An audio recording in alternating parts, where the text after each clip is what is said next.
Bienvenue à tous dans ce calendrier de l'Avent 2025 du Basket Lab. Cette année, pour attendre Noël, une saga origine de stars où nous replongeons chaque jour dans le passé pour redécouvrir les profils de draft des meilleurs joueurs du monde. Aujourd'hui, 5e numéro, Kyrie Irving.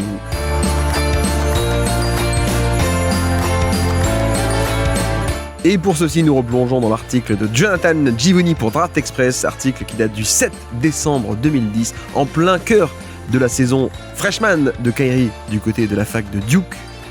Origine de star, Kyrie Irving, c'est parti.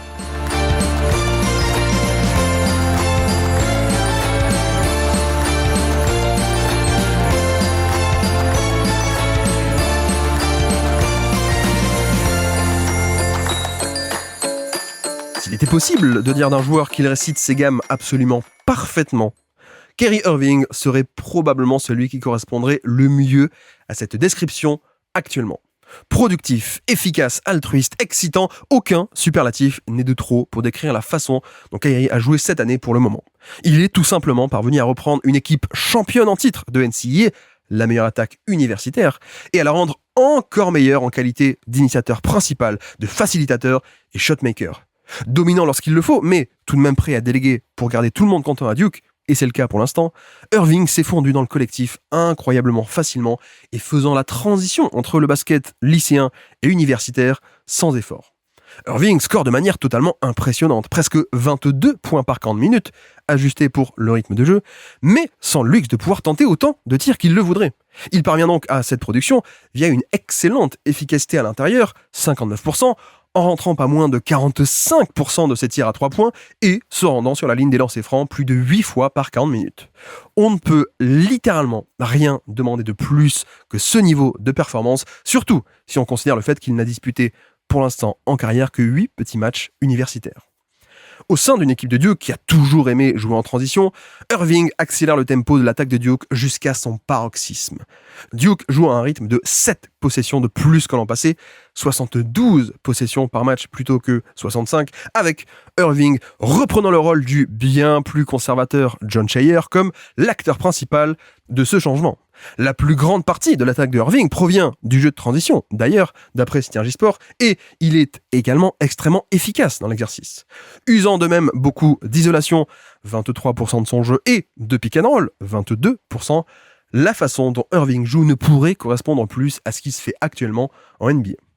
N'ayant pas un premier pas aussi explosif que Derrick Rose, John Wall et Kemba Walker, Irving joue à un rythme on ne peut plus unique qui a l'avantage de garder constamment les défenseurs déstabilisés et lui permet d'aller au panier à volonté. Capable de driver à droite comme à gauche de manière totalement similaire, il excelle sur le timing, son contrôle du corps et sa capacité à varier les vitesses. Plutôt que simplement tenter de mettre dans le vent l'adversaire sur de la vitesse pure, Irving préfère plutôt jouer avec son défenseur au moyen de superbes feintes et hésitations au timing parfait pour glisser, se faufiler et battre les défenseurs. Sur jeu ouvert, il se sert de ses très longues enjambées, son footwork élaboré et une étonnamment puissante dernière vitesse surprise à utiliser lorsqu'il le faut. Sa taille et sa puissance bien au-dessus de la moyenne, combinées à son jeu toujours sous contrôle et sa capacité à utiliser ses deux mains similairement pour finir au panier, en font tout simplement un finisseur phénoménal une fois au cercle. Il est créatif et même élégant sur ses lay-ups, mais il est aussi totalement enclin à sacrifier son corps et simplement à venir s'empaler sur le défenseur pour provoquer une faute. Tendance qui l'aide beaucoup à compenser son léger manque d'explosivité verticale. Du fait même de la nature de ses drives, toujours sous contrôle, Irving a un énorme avantage sur son playmaking en sortie de dribble. Il a un excellent sens pour savoir où sont ses coéquipiers à tout instant et il est assez créatif pour savoir comment leur faire parvenir le ballon sur des situations de driving kick, souvent de manière spectaculaire. Son alchimie avec l'ultra explosif Mason Plumlee a par exemple été superbe jusqu'ici. Irving adorant fixer le défenseur avant de ensuite trouver Plumlee au panier au moyen d'une passe parfaitement placée. Avec sa qualité de dribble, sa vision de jeu et son timing tous excellents, Irving sera plus que compétent sur pick and roll au niveau supérieur en NBA et nul doute qu'à la fois les intérieurs aux bonnes mains ainsi que les bons shooters à 3 points adoreront sans aucun doute jouer à ses côtés. Pour continuer à filer la différenciation entre Irving d'un côté et de l'autre les fusées pur jus des dernières drafts au poste de meneur de jeu, Derrick Rose, John Wall, Russell Westbrook, Irving est, lui, déjà dans le même temps, un shooter des plus accomplis du haut de ses 18 ans. Il démontre d'excellentes mécaniques de tir et son footwork est d'ores et déjà impeccable pour prendre appui dans toute position et il est on ne peut plus capable de shooter en sortie de dribble avec une gâchette très rapide. Il teste et guette la défense sans arrêt et n'hésite pas un seul instant à dégainer un pull-up à 3 points si un défenseur passe sous l'écran dans l'espoir de mieux pouvoir arriver à temps et contenir son drive, faisant de lui un véritable casse-tête pour tous les plans de jeu défensifs adverses. Pour compléter le tableau, Irving n'a pas seulement le skill set que toutes les équipes recherchent au poste de meneur, c'est aussi et surtout un joueur aux qualités intangibles à rêver. Très mature et confiant, il dégage une aura telle que cela semble impossible, même pour le plus inexpérimenté observateur, de ne pas se rendre compte qu'il est indéniablement le meilleur joueur sur le terrain dès qu'il pose un pied sur le parquet. Il est possible que cela puisse agacer à un moment donné ou un autre de sa carrière, mais vu son niveau de jeu, absolument personne à Duke, pour l'instant, ne peut contester son statut.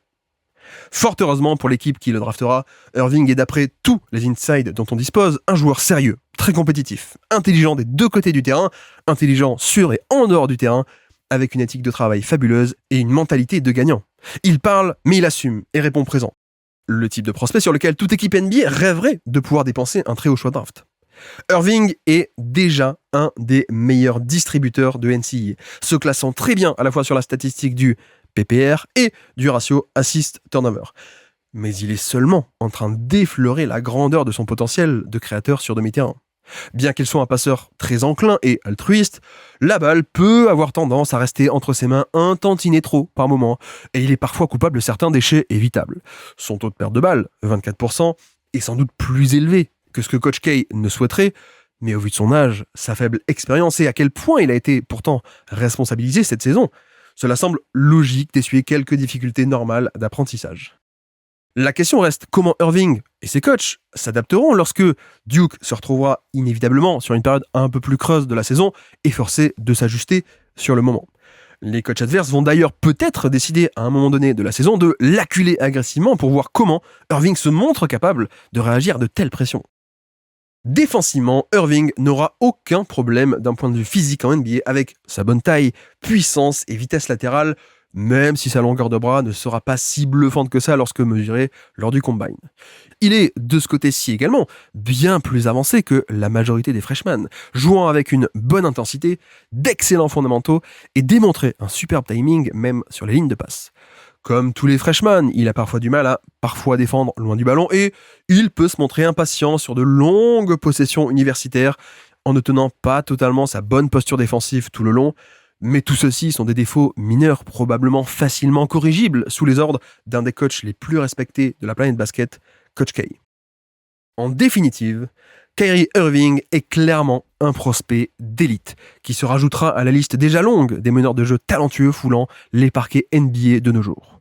Son jeu est déjà suffisamment poli pour aider une équipe dès le court terme, mais il a une marge de progression très grande dans le même temps, faisant de lui un prospect on ne peut plus alléchant pour une des mauvaises équipes NBA en position de drafter très haut en juin prochain.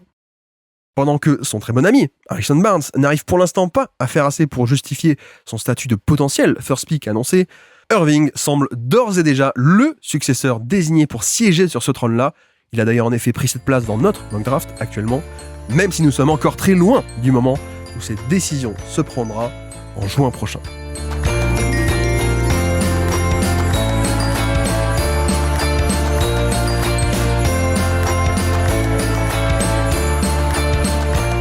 Alors, quelques commentaires à présent de notre part, de la part de 2025, un peu en free flow, sur cet article que l'on a lu, qui a été écrit donc en 2011, draft 2011, Irving. Quoique non d'ailleurs, même, c'est pas 2011, c'est carrément 2010. Écrit le 7 décembre 2010, on l'a dit. Et c'est vrai que c'est un truc, bon, ça me plaisait pas trop chez Draft Express, parfois, je crois que j'en ai parlé déjà, mais il y a un côté où parfois ils aimaient bien publier un scouting report un peu définitif en mode article ou un vidéo scouting par la suite avec Max Schmitz, qui désormais d'ailleurs était aux Blazers, mais très tôt dans la saison. Et moi, le très tôt, parfois, pour moi, c'était un peu un trop tôt, dans le sens où, si vous connaissez un peu le basket universitaire, vous savez que généralement, le début de saison, il y a 2-3 affiches pour les top... il y a des grosses affiches pour les top facs. Parfois, le Championships classique là, entre Duke, Kentucky, Michigan State et Kansas, etc. Il y a le tournoi à Hawaï, il y a 2-3 gros événements. Mais la majorité de la première partie année, c'est surtout ce qu'on appelle le calendrier hors conférence, des matchs un peu nuls, des matchs contre des équipes d'autres conférences, donc des conférences un peu plus faibles, évidemment. Donc il y a toujours un côté que je trouve dommage pour moi quand ils faisaient ça à l'époque Draft Express. Bah ouais, mais c'est cool, mais t'évalues sur des matchs contre des petites équipes, quoi, contre les Pirates de Hillsborough ou je sais pas quoi, ou ce genre de trucs. Bon, ça c'est un peu dommage. D'ailleurs, je pense que c'est pour ça que l'article est peut-être un chouïa, un tantinet peut-être très élogieux, parce que c'est par rapport à un niveau de compétition qui a été très faible que Irving a fait ça, sur ce côté passing, transition, etc. Peut-être que si on avait attendu le mois de mars, mois d'avril, contre des équipes plus fortes, on aurait eu un article un chouïa moins élogieux, peut-être, en partie. Donc il y a une mini-nuance. Cela dit, là où ça compte point, pour le cas de Irving, en un sens, c'est que, ok, l'article est fait après 8 matchs, pas tous pertinents, mais Irving va se blesser au bout de 11 matchs universitaires. Donc en fait, on était à quelques matchs près de la fin de sa saison et même carrière universitaire. Donc en un sens, c'est aussi... bon, c'est pas très grave, quoi. Je veux dire, si Draft Express avait attendu le mois de mars, en fait, on aurait eu le même article à peu près parce qu'il a pas joué du tout. Donc on a eu que ça à se mettre sous la dent. Et c'est vrai que c'est aussi un élément de contexte par rapport à la draft, mais on va y venir. Mais alors non, commençons par ce qu'on a terminé dans l'article. Et oui, Harrison Barnes, et oui, le même Harrison Barnes, c'était lui à l'époque le phénomène annoncé. Moi j'ai commencé à suivre la NBA début 2010, et quand je commence à découvrir ça, à acheter des magazines, etc., je découvre dans les magazines 2 noms à suivre. Je sais plus quel magazine c'était, Mondial Basket ou un truc comme ça. Harrison Barnes et Perry Jones, les deux noms à suivre, les deux phénomènes annoncés pour la suite. Il y avait ce petit encart pour les lycéens du futur, quoi. Et donc Barnes, ouais, qui était le phénomène et qui, bon, malheureusement, a un peu déçu. Après, il y a aussi un autre élément de contexte à connaître sur la draft 2011, celle de Kyrie, donc, où il a été en effet le first pick. C'est le fait que, donc la draft est quoi ? C'est le 23 juin de mémoire. Je crois qu'une semaine après, pile une semaine après, ou 10 jours, début juillet, commençait officiellement le lockout NBA 2011. Mais il y a un côté où, du coup, le lockout, en fait, a fait peur. Il a fait très très peur à pas mal de joueurs, parce que, imaginez, vous êtes un top prospect, et donc il y avait quand même cette crainte du lockout qui planait au-dessus de la NBA. Il y a quand même pas mal de prospects qui ne sont pas allés à la draft à cause de ça. Donc notamment Barnes, il n'y est pas allé. À l'époque, alors peut-être ça vous fera rire aussi, mais à l'époque, dans le top 3, on annonçait aussi Jared Sullinger, qui était aussi un fort lycéen et top prospect, qui finalement va rester à Ohio State une année de plus. Et donc Perry Jones aussi, Perry Jones de Baylor, qui n'a pas non plus explosé à Baylor, mais qui donc était resté une année de plus. Et donc il y avait un peu un côté où une bonne partie n'est pas allée de suite à NBA parce qu'il y avait la crainte de ok, tu vas te faire drafter, mais en fait, si ça se trouve, tu vas pas jouer pendant 8 mois, quoi, ou même pas du tout. Donc ça, voilà, élément de contexte par rapport à 2011. Mais donc, deuxième élément de contexte, Irving, qui est le meilleur prospect, un prospect d'élite, mais qui est un prospect blessé. Voilà. Et donc, qu'est-ce qu'on fait avec ça ? Une draft où il y a moins de talent, une draft où il y a un talent qui est génial, mais qui n'a pas à jouer. Une draft aussi où il y a un deuxième talent qui s'appelle Derrick Williams, qui est très clairement le deuxième prospect, mais loin devant 3, 4, 5, 6. Mais l'équipe qui a le deuxième pick, c'est les Wolves, et qui ont déjà pléthore de poste 4 et de poste 3. Donc bref, c'est une autre histoire. Mais voilà, c'est un peu juste pour remettre un peu le contexte. Et donc Irving, malheureusement, se blesse. Et on ne peut pas en voir plus, alors que vous avez bien vu que, à quel point, moi c'est aussi le point qu'on peut faire là-dessus. Certes, la QV de draft était assez mauvaise pour le coup, mais le prospect est peut-être un prospect parfait, ou pas loin, quoi. Alors, j'insiste, oui, il y a peut-être un côté où il est peut-être pas aussi génial en termes de potentiel de passing, en termes de ci, de ça. Il y a peut-être un côté éloge en plus parce que évalué contre des petites équipes et ainsi de suite. Mais tout de même, quoi. Je pense que Irving est un des prospects, un prospect presque parfait avec aucune faiblesse. Je sais pas si vous avez vu, on n'a aucune faiblesse. Il y a une faiblesse qui est un peu énoncée rapidement, mais qui n'est pas une faiblesse en soi parce qu'il la compense, c'est le manque de verticalité. Voilà, donc il n'a pas beaucoup de pop vertical et il n'a pas non plus l'explosivité ni verticale ni horizontale. Voilà, il n'a pas non plus un premier pas explosif, mais d'abord, il avait un premier pas qui était pas explosif mais rapide tout de même. Donc c'est pas non plus c'est pas un vrai lent, quoi. Donc il y a quand même un bon petit premier pas, même si c'était pas Westbrook, c'était pas Rose, c'était pas Wall non plus. OK. Et puis en plus, il le compensait bien, quoi. C'est-à-dire qu'il compense par le côté navigation rythme lent, et vous voyez que même à l'époque, on parle de ça, quoi. Alors nous on le sait aujourd'hui, c'est un des meilleurs de l'histoire et c'est un mec qui est unique dans l'histoire en termes de tempo, en termes de rythme, en termes de dribble, de créativité. C'est un maestro. Un maestro du dribble, un maestro de la nuance dans le drive. Personne ne joue à son rythme. Et c'est un truc unique. Et même à l'époque, on en parle déjà. Givoni en parle dans son article. Donc ça ressort aussi. Et après, sur le reste des faiblesses, c'est quoi? C'est sur la défense off-ball, parfois, comme les possessions universitaires, elles durent 40 secondes. À la fin, il en a marre et il est pas en bonne posture. Et donc, il y a des petites erreurs. Bon, ok, c'est pas très grave. Et l'envergure de bras, qui en effet est pas top. Et l'envergure, c'est-à-dire qu'il est à 6'3 de taille. Et je crois qu'il a aussi des bras de 6'3 ou 6'4 à peine, mais pas plus. Donc ça, c'est vrai que c'est un petit manque. Mais en fait, on a quand même le prospect parfait parce que c'est un meneur qui est un bon passeur, qui est un bon driver, très bon shooter aussi. Le truc, c'est qu'avec Irving, on peut dire, ouais, alors, 45% à 3 points, ok, mais c'est que 11 matchs. En fait, non. Irving est aussi un shooter absolument d'élite. Alors, au moment où je parle, évidemment, Basketball Référence, le site est en train de bugger, donc j'ai pas accès. Mais l'indicateur lancé franc de mémoire est quand même très très bon, même au niveau de la fac. Et voilà, globalement, on a ce côté où c'est le prospect parfait. C'est le prospect qui n'a aucune faiblesse. D'ailleurs, il y a aussi je parle un peu de passing. Alors d'accord, peut-être que y a un peu trop d'éloges dans l'article, peut-être un chouïa, encore une fois, j'insiste, mais c'est pas de beaucoup. Hein. Mais par contre, c'est vrai qu'il y a un truc qui ressort, et pour moi, c'est le grand malentendu de la carrière de Irving. D'ailleurs, j'aurais peut-être dû le dire au début, moi, c'est un de mes joueurs préférés, mais pas dans le sens subjectif, c'est un de mes joueurs préférés d'un point de vue basket, quoi. Je suis tombé amoureux du joueur. Le prospect, je le connaissais pas à l'époque, je suivais pas la draft aussi assidûment à l'époque, mais c'est vrai que quand j'ai un peu commencé à moi faire du scouting, j'ai aussi fait du scouting un peu de joueurs NBA. Et quand j'ai réobservé Irving vers 2013 ou 2014, je suis tombé amoureux de ce qu'il pouvait produire en NBA. Et donc, disais-je, pardon, le grand malentendu à son sujet, c'est la vision que les gens en ont, par rapport notamment à son style de jeu, scoring versus passing. Et c'est vrai que en vérité, il a un peu cette image de, comme c'est un dribbleur, comme c'est un mec qui fait des drives, qui fait de la finition au panier, un mec qui fait des pull-ups et tout. On a un peu cette image, hein, je caricature, mais ce sont les stéréotypes, donc des vrais biais de stéréotypage de ok, c'est un scoreur, quoi. Ok, c'est un meneur scoreur, ou alors même parfois un croqueur pour ses détracteurs, on peut dire. Mais en fait, c'est là où c'est fantastique, c'est que certes, Irving n'est pas le mec qui a la taille pour faire la skip pass vers le corner opposé. C'est pas un maestro, c'est pas un Chris Paul non plus de rythme, de passing, de mettre en place ses systèmes. C'est pas non plus un scientifique du pick and roll à la Chris Paul, mais c'est un bon passeur déjà. Et surtout, c'est quelqu'un qui ne vampirise jamais le jeu.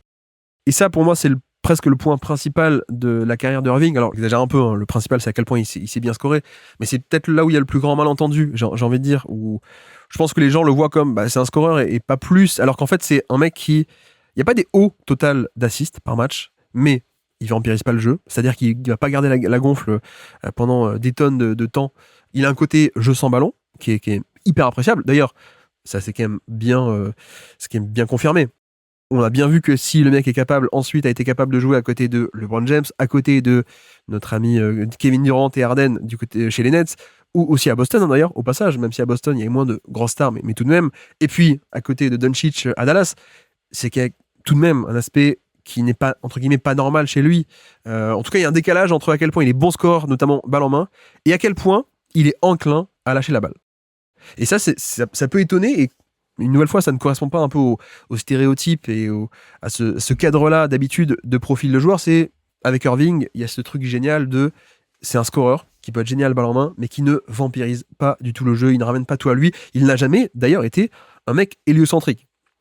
Alors après, avec la vision 2025, on peut se dire, ok, c'est une force de pas attirer le jeu à toi et de pas le monopoliser, mais de l'autre côté, aurait-il été capable de le faire s'il avait voulu?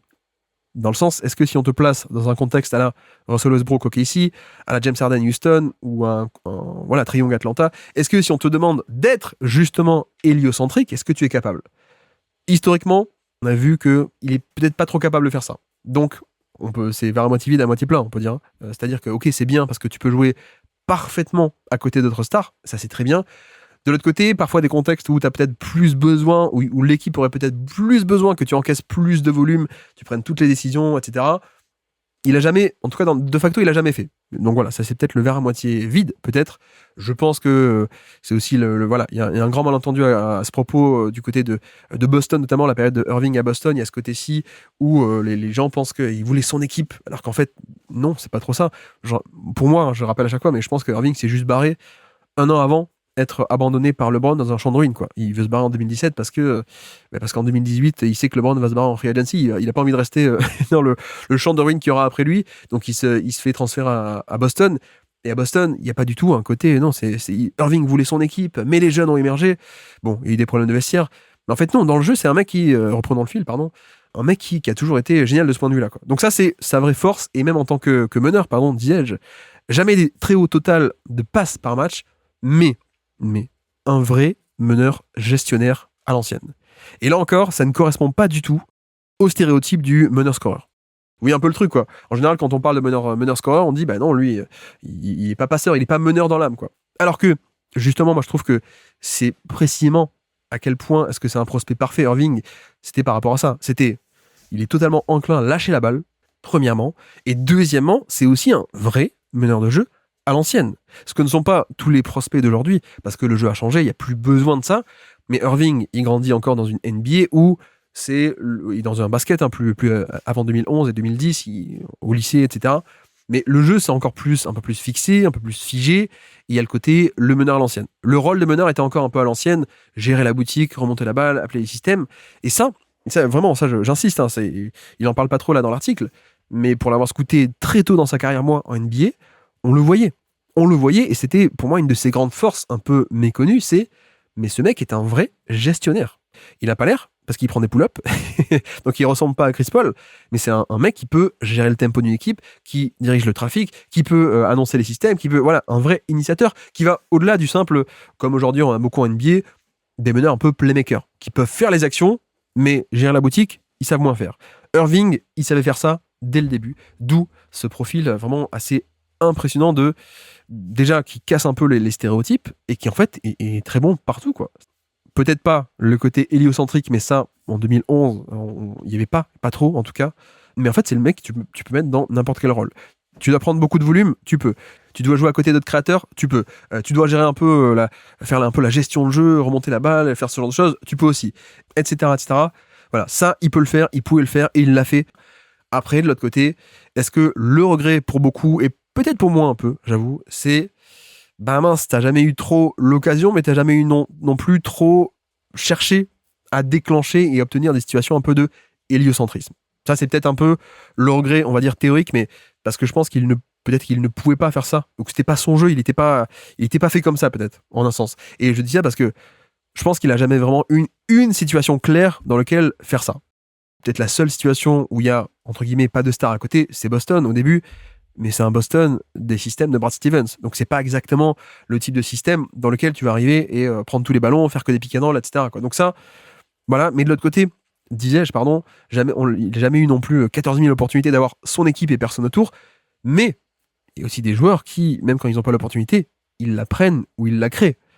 Je veux dire, l'exemple de Westbrook, c'est totalement ça. Westbrook, c'est un mec qui était censé être un peu le lieutenant ou le mec à côté de Durant.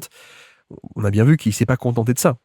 Et donc, en effet, par la suite, il a pu un peu exploser là-dedans. Donc voilà, juste, il fallait peut-être 15 ans plus tard, une mini nuance et un mini regret. Pour moi, ce serait peut-être ça, c'est mince, on n'a jamais eu l'héliocentrique, la version héliocentrique. Est-ce qu'il aurait été capable? Peut-être. Est-ce que s'il est arrivé en NBA plus tard, en 2020, 2025, peut-être, ça aurait été différent? Peut-être aussi, peut-être, je ne sais pas. Mais en un sens, moi, c'est marrant parce que pour moi, c'est un peu. Alors, rien à voir. Vous avez, en termes de profil, rien à voir. En termes de, je veux dire, de poste, de façon de jouer. Mais pour moi, Irving, c'est un peu le Anthony Davis des meneurs. Je sais pas si j'ai déjà fait l'analogie récemment ou pas. En fait, moi, il y a un peu ce côté où Irving, c'est le mec qui va t'élever ton plafond. C'est-à-dire le potentiel maximum. Tu le mets dans une déjà bonne équipe. Bah ouais, il va te rendre l'équipe excellente, voire élite, en fait. Parce que le scoring, parce que à quel point il fit bien off-ball, etc. Bah, ce qu'on a vu exactement à Brooklyn, ce qu'on a vu avec LeBron, ce qu'on a vu chez les Mavs, il arrive chez les Mavs, c'était une bonne équipe qui devient élite aussi grâce à lui. Par contre, un peu comme Anthony Davis, si tu mets une équipe avec pas grand-chose et tu dis tiens, prends tous les ballons, il n'est pas capable de faire d'une mauvaise équipe une équipe bonne. Voilà. Il y a d'autres preuves, mais Davis et Kerry, pour moi, ils peuvent pas amener une équipe comme mauvaise à un niveau de bon, alors que tu les mets dans une équipe qui est déjà bonne, il peut en faire un niveau élite. Donc il y a un côté élévateur de plafond plus que élévateur de plancher, alors que voilà, je dis, au niveau de la façon de jouer, les postes, c'est pas du tout pareil. Mais je trouve qu'il y a une certaine similarité là-dedans. Mais ce qui, dans les deux cas, vous avez bien vu, on a parlé aussi de Davis il y a 2-3 jours, dans les deux cas, il y a peut-être un regret chez les deux de ok, t'as été fort, t'as été très fort, mais on n'a jamais eu le côté chapeau, Jokic, LeBron, Doncic, voilà, ce genre de mec qui, ok, l'équipe, l'attaque, c'était toi, et c'était toi à un niveau très très haut. Mais à part ça, c'est vrai qu'il y a aussi un autre truc intéressant, un autre point que j'avais noté, c'est bon, le passing, on l'a bien dit, le passing un peu à l'ancienne, méconnu, gestion de jeu comme un vrai meneur de jeu. Mais non, les qualités athlétiques aussi. Je trouve ça assez intéressant parce que finalement, on voit bien qu'il y a un côté, marqueur d'époque, ce scouting report, parce qu'on parle de Derrick Rose, Westbrook, John Wall, Kemba Walker aussi, les mecs comme ça. Et c'est vrai qu'à l'époque, il y avait un côté où la NBA avait beaucoup moins d'espace. La NBA avait beaucoup, beaucoup moins d'espace. Et on va dire que, pas tous, mais une majorité de joueurs NBA, en fait, le premier pas était un truc assez important. Parce que tu as moins d'espace, c'est une NBA qui est de duel, on va dire. Et en fait, il faut juste battre ton duel, quoi. Il faut battre le mec que tu as en face pour soit arriver sur un pull-up à 2 points, soit sinon arriver carrément au panier et ainsi de suite. Et donc, le premier pas était un truc qui était capital. Et bon, là, on parlait des prospects récents parce que le Draft Express parle de prospects. John Wall 2010, Westbrook 2008, Derrick Rose 2008, Kemba Walker, la même que Irving 2011. Mais en fait, vous reprenez même les stars d'avant. Kobe, premier pas explosif. Iverson, pareil. Vince Carter, Tracy McGrady. Qu'est-ce que j'oublie encore? Je sais pas. LeBron James, évidemment.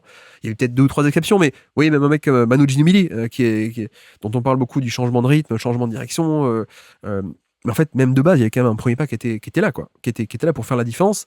Bref, je dis ça aussi parce que la NBA a changé dans le sens où plus tu as d'espace pour opérer, moins tu as besoin de mince, je peux pas aller trop ni à gauche ni à droite, il faut vraiment que j'aille tout droit.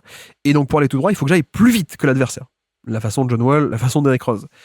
Là, je pense que Irving est peut-être un des premiers, si ce n'est le premier symbole de, en fait, la NBA va avoir plus d'espace. Et donc plus tu as d'espace, plus tu peux arriver justement à faire la différence sans forcément passer par je vais plus vite que toi au démarrage. Tu peux emmener un mec d'un côté, revenir de l'autre, accélérer, décélérer, réaccélérer, changer de direction. Je vais à droite et en fait non, d'un coup je vais à gauche de manière tranchante, etc. etc. Parce qu'en fait aujourd'hui on voit, il y a beaucoup moins de stars en proportion qui ont absolument besoin nécessairement de ce premier pas. Si vous prenez Doncic et Shai Gilgeous-Alexander, les 2 meilleurs drivers de NBA depuis 5 ans, aucun des deux n'a un premier pas rapide. Parce que c'est pas comme ça qu'ils opèrent. Ils ont plein d'espace, ils peuvent soit y aller en puissance, soit y aller à droite à gauche en nuance, en changement de rythme, etc. Et en fait, je pense que Irving, il différait totalement du moule des prospects meneurs d'élite, on va dire, de ce côté, on recherchait à l'époque ça. On savait que c'était ça que les stars avaient.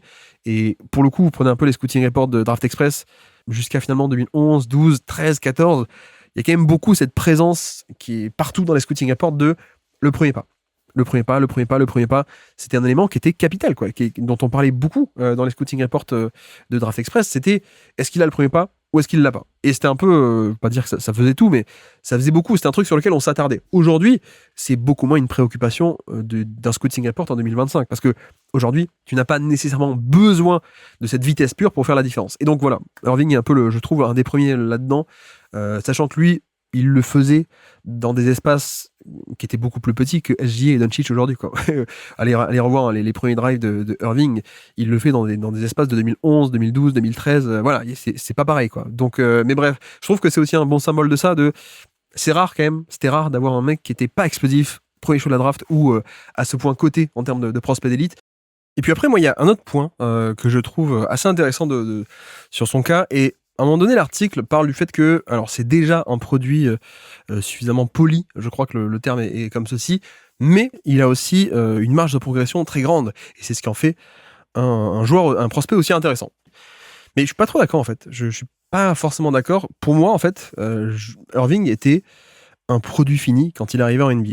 Alors, tout est relatif. Ce que je veux dire par là, c'est que oui, il a progressé, mais il a progressé de manière un peu granulaire, quoi, assez linéairement sur ses qualités qu'il avait déjà.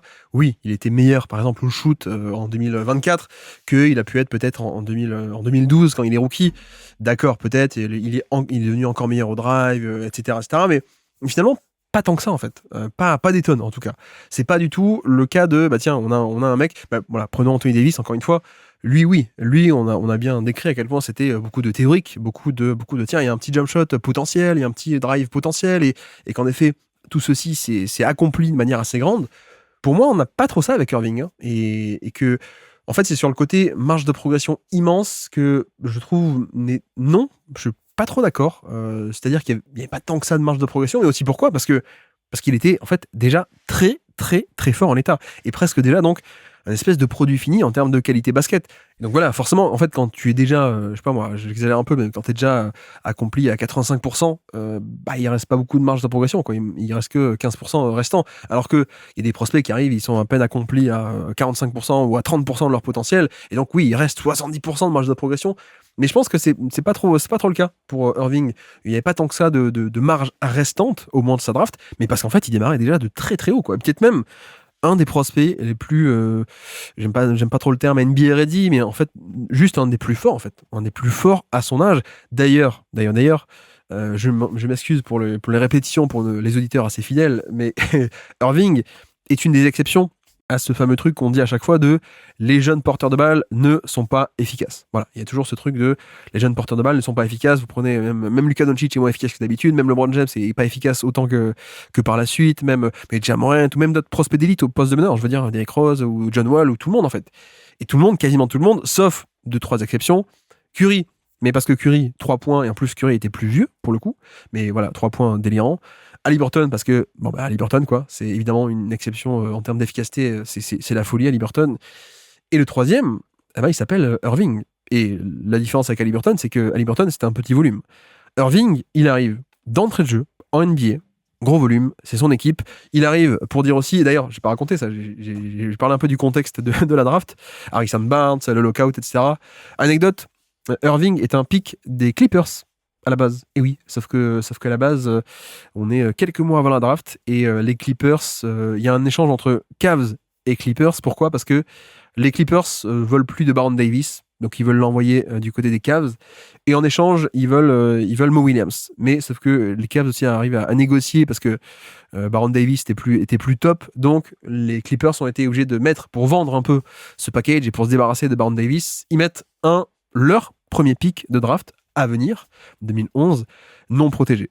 Il se trouve que ce pick va devenir le first pick de la draft 2011.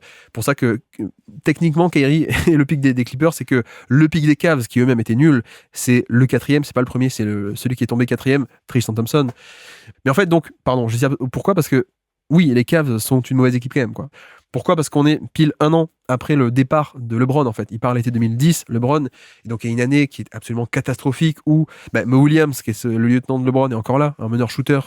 Mais c'est une année où, d'ailleurs, je crois qu'ils font... Alors, ils ont été battus par les Pistons depuis, je crois, comme pire équipe de NBA, pire série de l'histoire. Mais les Cavs avaient une série de 27 défaites, je crois. 27 défaites d'affilée. D'ailleurs, au passage, clin d'œil de l'histoire, qui a été une série qui s'est arrêtée contre les Clippers. Et oui, ils ont battu les Clippers chez eux et c'est comme ça qu'ils ont mis fin à la série de défaites des Cavs. Mais voilà, c'est des Cavs qui sont catastrophiques. Et en fait, je dis pourquoi ? Parce que le mec arrive, de suite, il a plein de ballons. Gros volume, grosse efficacité. On est à plus 7% d'efficacité relative à la moyenne. C'est-à-dire 107 de true shooting plus. C'est un score qui est déjà, peut-être que votre joueur préféré n'a jamais atteint ce score d'efficacité en carrière, hein, peut-être, ou dans son prime. Certains l'ont jamais fait, au passage.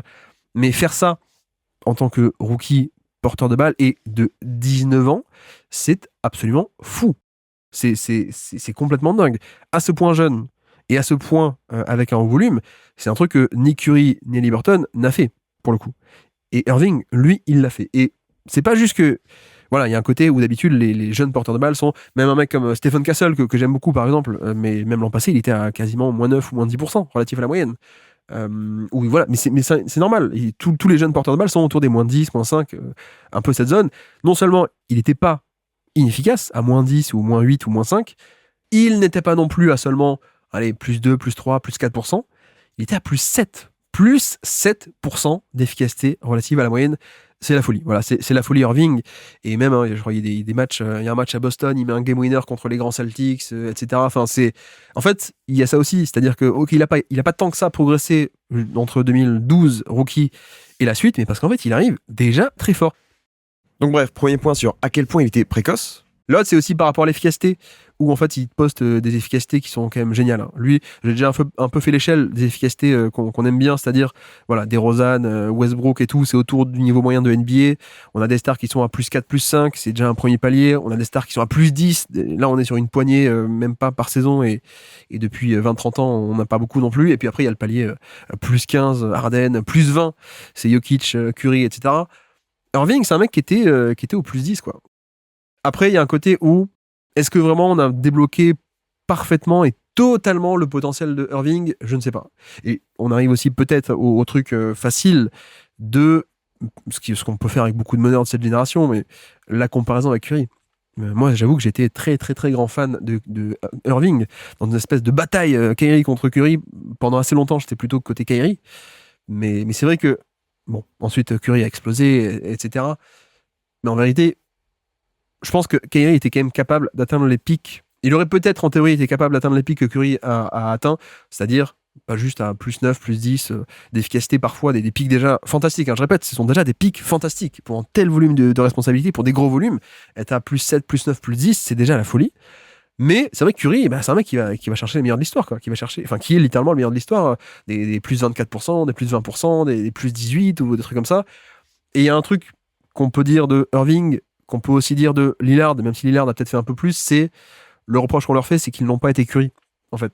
Et dans le sens où, c'est aussi pour ça que Curry est à ce point unique, c'est que il n'y a aucun autre Stephen Curry en termes, pas que juste, je suis capable de mettre 45% de mes 3 points, pas que ça, sur le côté même activité. Activité et donc la création de jeu indirect, c'est-à-dire créer du jeu, créer des décalages de par ce mouvement de balle constant. Notre ami Lillard a un peu plus bougé, mais c'était bougé de manière un peu scriptée dans la mover blocker offense de Terry Stotts. Donc c'était des mouvements scriptés, c'est-à-dire ça tourne d'un côté, moi je tourne de l'autre, il y a un écran pour moi, des sorties d'écran, etc. Et puis Irving, c'est encore moins pour le coup. C'est encore moins que Lillard. Donc il y a toujours ce truc de mais à quel point est-ce que c'est juste de la théorie et à quel point c'était pour de vrai, ce regret de est-ce qu'il n'aurait pas pu faire plus en termes lui-même d'efficacité?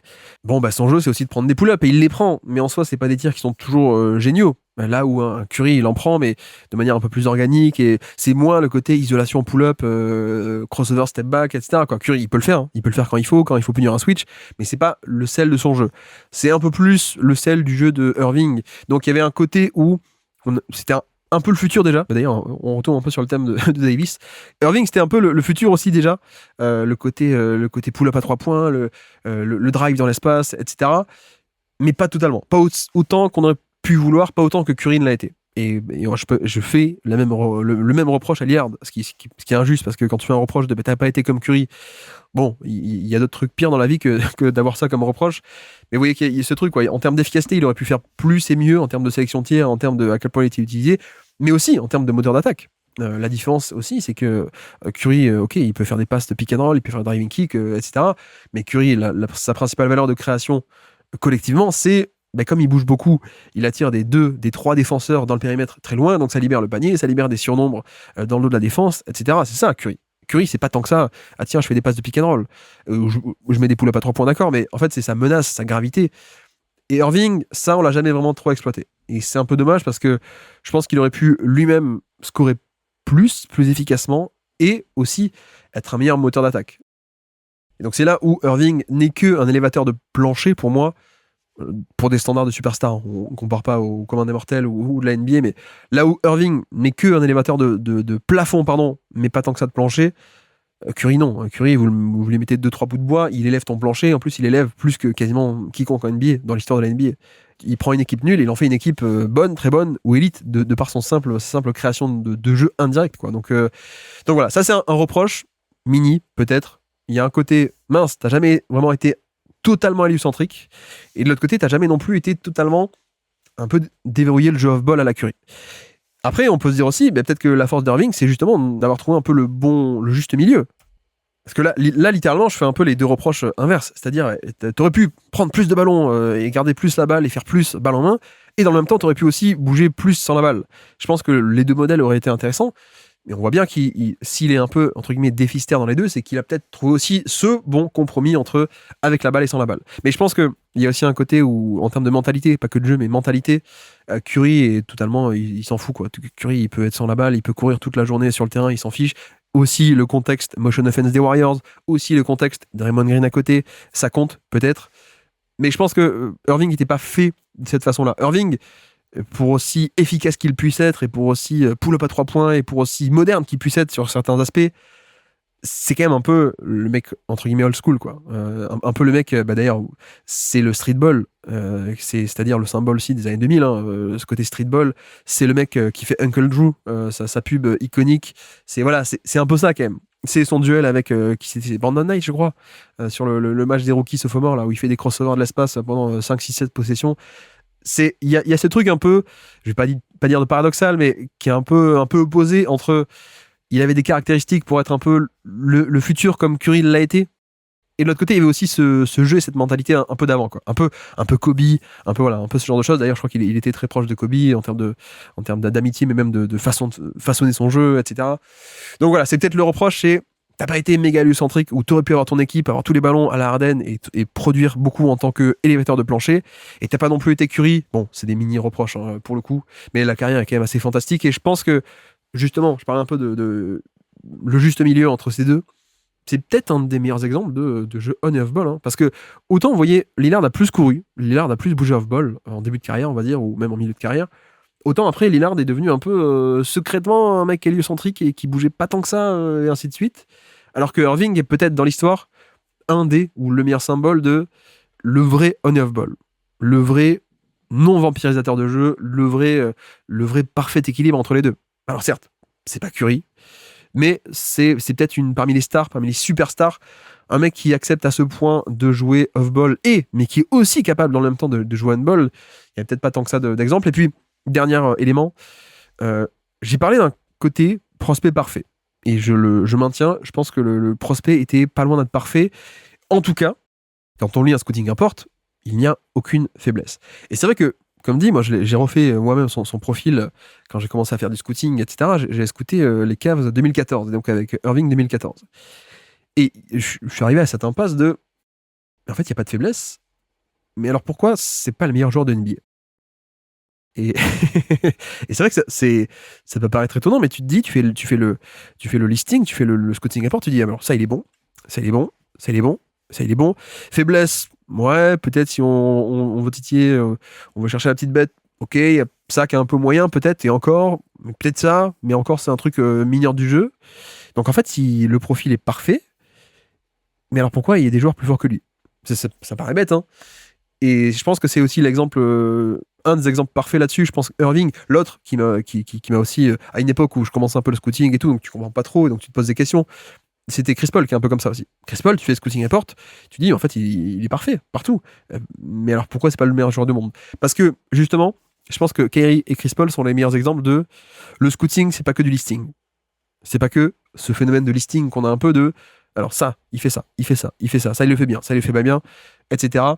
En fait, le basket et la valeur de basket, finalement, elle va au-delà d'une simple liste de ce sur quoi t'es bon ou pas bon. Il y a un côté où, en fait, parfois, il vaut mieux avoir un profil un peu plus, entre guillemets, imparfait. Je sais pas moi, de type LeBron à l'époque où il avait moins de jump shot. Ok, c'était une faiblesse, moins de jump shot, comparé à Chris Paul qui avait un bon jump shot, comparé à Irving qui avait un bon jump shot. Mais il avait aussi des forces qui étaient plus fortes, en fait.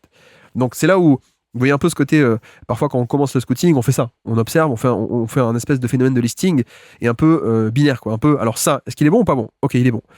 Et en fait, il faut aller plus loin que ça. Il faut aller plus loin que bon ou pas bon. Il faut aller bon, mais à quel point? Et là-dedans, tu as des niveaux. Et puis, à quel point il y a aussi comment est-ce que une fois que tu as fait ça pour tous les outils, comment est-ce que tu utilises tous les outils aussi. Donc, techniquement, Chris Paul, par exemple, prenons Chris Paul, il sait tout bien faire.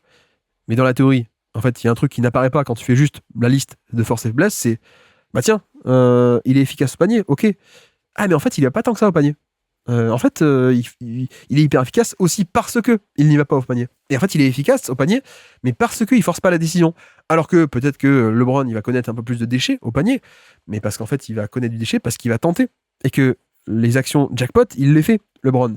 Alors que Chris Paul, il force pas la décision et du coup, parfois, ça peut avoir tendance à ronronner ou ce genre de choses, quoi. Donc, il y a un côté comme ça qui est assez évident pour moi. Et d'ailleurs, j'en ai pas parlé, mais autant le shoot, je pense que c'est un des meilleurs de l'histoire. Je pense Irving, il a plus de 40% en carrière. Et là encore, il n'y a pas trop cette image avec Irving parce que c'est un dribbleur, etc. Mais non, c'est un des meilleurs shooters all-time, Irving, en mouvement, en termes de catch and shoot, en termes de doigté, en termes de toucher. C'est un des meilleurs de l'histoire, à n'en pas douter, vraiment. Mais par contre, c'est vrai que le drive, paradoxalement, c'est bon, c'est très bon, voire même parfois excellent. Ça n'a jamais été élite. Ça n'a jamais été élite en termes d'efficacité, de lay-up plus lancer franc, donc la productivité globale, ça n'a jamais non plus été élite en volume.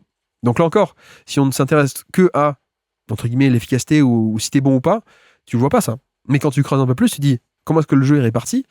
Ah bah ouais, Chris Paul ou Kyrie, en fait, c'est pas les meilleurs joueurs du monde parce que ils peuvent tout faire, mais le truc le plus précieux, aller au panier à volonté, par exemple, ou scorer au panier à volonté, ou casser une défense, ils peuvent le faire, ils le font pas autant que d'autres. Donc moi, c'est aussi comme ça que je vois Kyrie. J'ai un peu évolué depuis, évidemment, au début où je faisais un peu ça, et je faisais le scouting report, et très tôt, je me dis, mais il n'y a pas de faiblesse, alors pourquoi c'est pas le meilleur joueur du monde, quoi ?